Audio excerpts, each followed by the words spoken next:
शहर में मिठाई में कहीं जहर न हो जाए, इससे सावधान हो जाइए। क्योंकि आए दिन धनबाद में लगातार मिठाइयों की दुकान पे कहीं फंगस मिल रहा है तो कहीं मिठाई में कीड़े मिल रहे हैं, जिसको लेकर फूड सप्लाई विभाग पूरी तरह से अलर्ट मोड में है। इसी के तहत आज बेकार बांध में सुधा डेयरी में एक व्यक्ति गया था 4 दिन पहले मिठाई खरीदने के लिए। जब मिठाई खरीद कर लेकर आया तो देखा कि फंगस लगा हुआ है। जब वापस करने के लिए गया तो दुकानदार वापस नहीं किया, यह कहकर भगा दिया कि अभी 30 अगस्त को एक्सपायरी होने वाला है, आप 30 अगस्त के बाद आइएगा। सवाल यह खड़ा होता है कि जब 26 अगस्त को मिठाई ले जाता है घर में, जब तभी फंगस लगा हुआ है, उस समय वापस नहीं किया जाता है, आखिर 30 अगस्त के बाद वापस करने की तर्क क्यों दिया जाता है? इस मामले को लेकर ग्राहक ने इसकी शिकायत सिविल सर्जन और फूड सप्लाई इंस्पेक्टर को की, जहां फूड सप्लाई इंस्पेक्टर हरकत में आए और दुकान में जब छापेमारी की गई तो देखा गया कि एक डब्बे में नहीं फंगस बल्कि कई डब्बे में फंगस लगा हुआ है। सवाल यह खड़ा होता है कि इतना अलर्ट होने के बावजूद भी दुकानदार कैसे इस तरह का मिठाई या खाद्य पदार्थ बेच रहे हैं जो जहरीला साबित हो रहा है। कहीं न कहीं दुकानदार का मनोबल बढ़ा हुआ है या बड़ी अधिकारी से मिली भगत है, तो यही कारण है कि बेचने के लिए वो पूरी तरह से तैयार है और ग्राहक खरीदने के लिए भी विवश है। अगर सप्लाई इंस्पेक्टर राजकुमार ध्यान नहीं दिए होते तो कहीं न कहीं आज जहर खाकर पूरा परिवार जिंदगी समाप्त कर लिया होता। खैर, मामला जो भी हो, एक ही दुकानदार ऐसे नहीं है, जिले में ऐसे कई दुकानदार हैं जो जहर बेचने के लिए मजबूर हैं और ग्राहक भी खरीदने के लिए विवश हैं। HS11 न्यूज के लिए धनबाद से अशोक कुमार सिंह। मैं आया और उसके बाद जो है मैं खरीद करके घर गया। घर जाने के बाद जब मैंने पैकेट खोला तो उसमें फंगस लगा हुआ था। मैं इमीडिएट लौटा और लौटने के उपरांत जो सेल्समैन थे, सेल्समैन ने अपना नाम नहीं बताया, लेकिन उनका व्यवहार काफी अच्छा था। उन्होंने कहा कि हाँ सर, फंगस तो लगा हुआ है। फिर वो शायद अपने मालिक से बात किए, हमको नहीं पता, और उन्होंने मेरा पेड़ा का पैकेट रख लिया और मुझे शाम को आने के लिए कहा। 26 तारीख को 26 तारीख की रात बारिश बहुत हो रही थी तो मैं शाम को नहीं आया।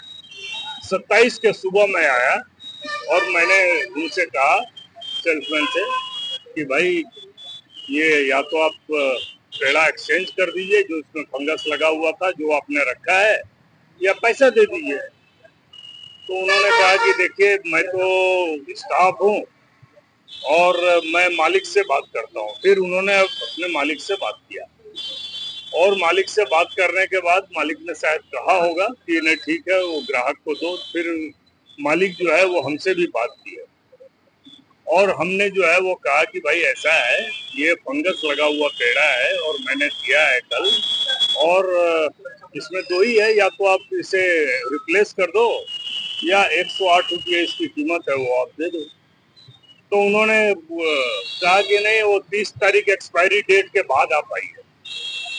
एक्सपायरी डेट 30 था? हाँ, लिखा हुआ है 30 अगस्त था। 30 अगस्त। आज आप मतलब पहले ही मिठाई मैं 27 अगस्त को इनसे बात कर रहा हूँ। जानकारी आपने किनको दी? उसके बाद मैं जब ये थोड़े कैश में बोल रहे थे, मैंने कहा कि देखिए, बात 100 रुपये की नहीं है, बात है आप इस तरह से जो है वो सामान बेच रहे हो और आप कह रहे हो कि आप जो है एक्सपायरी डेट के बाद आइए। तो आप मुझे क्या बेवकूफ समझ लिए हो? एक्सपायरी डेट के बाद आप कोई क्लेम मेरा इंटरटेन करोगे क्या है? तो उन्होंने जो है अपने स्टाफ को फोन देने के लिए कहा और स्टाफ को जो है वो कहा जोर से, मैं सुन रहा था, कि अच्छा इनका पैकेट लौटा दो, इनको जो करना है करेंगे। तो आपने इसकी जानकारी दी? तो मैं यहाँ से लौटने के बाद मैंने इसकी जानकारी जो है food safety officer, chief medical officer और उसके बाद जो है FSSAI, सारे को जो है वह कंप्लेन मैंने रेज कर दिया और उसी कंप्लेन के तहत आज फूड सेफ्टी ऑफिसर साहब जो है वो आए हुए हैं, इन्होंने भी फोन करके मुझे बुलाया है। और जो अन्य हम जो ले गए थे पेड़ा, उसका भी आप डेट देख लीजिए, आज भी 29 है और 30 का एक्सपायरी है। और उसके बावजूद जो दूसरे 3 पैकेट पाए गए हैं जिसमें 2 सितंबर की एक्सपायरी है, उसमें भी फंगस लगा हुआ है। तो आपका शुभ नाम क्या है और आप क्या है? जी, मैं तो एक ग्राहक हूँ और मेरा नाम है प्रभात चौधरी। मैं जयप्रकाश नगर गली नंबर 4 में रहता हूँ। मौजूद ही जो है इतना दुकानदारों का मनोबल बढ़ा हुआ, फंगस लगा है, एक्सपायरी बेच रहे हैं, तो इसके बाद क्या कार्रवाई करेंगे? देखिए, अभी 13-27 तारीख को ईमेल के द्वारा श्री प्रभात चौधरी के द्वारा कंप्लेन किया गया था और ये एफएसआई को सबमिट किया गया था। वहाँ से हमें कार्रवाई का निर्देश प्राप्त हुआ है। तो आज सिविल सर्जन श्री चंद्रभानु प्रतापन के निर्देश पर हम लोग सुधा डेयरी के काउंटर नंबर 120 पर आए हुए हैं और यहाँ हमने जांच किया कि और पाया कि श्री प्रभात चौधरी का तथ्य सचमुच सही पाया गया। यहाँ पर जो काउंटर में पेड़ा रखे हुए हैं उनका एक्सपायरी डेट 2/9/2024 है, लेकिन वो अभी से फंगस लगा हुआ है। इससे डेफिनेटली इन्होंने स्टोरेज ठीक से नहीं किया अपना, जो भी इनका प्रोडक्ट है उसमें स्टोरेज ठीक से सही तरीके से नहीं कर रहे हैं और इसलिए इन पर आज पेड़ा को सीज किया गया है एवं 2000 रुपये जुर्माना किया गया है। अच्छा, क्या लगता है कि क्वांटिटी के चक्कर में क्वालिटी को भूल जाते हैं क्या, इस तरह का जिस शिकायत है? ये छोटा छोटा ये थोड़ा सा निगलिजेंस है फूड सेफ्टी का, ये सही स्टोरेज नहीं करने की वजह से ये हुआ है। इनके पास कोल्ड स्टोरेज की फैसिलिटी है, फिर भी ये कोल्ड स्टोरेज में स्टोर नहीं कर रहे हैं, इसकी वजह से लगने का इशू हो रहा है।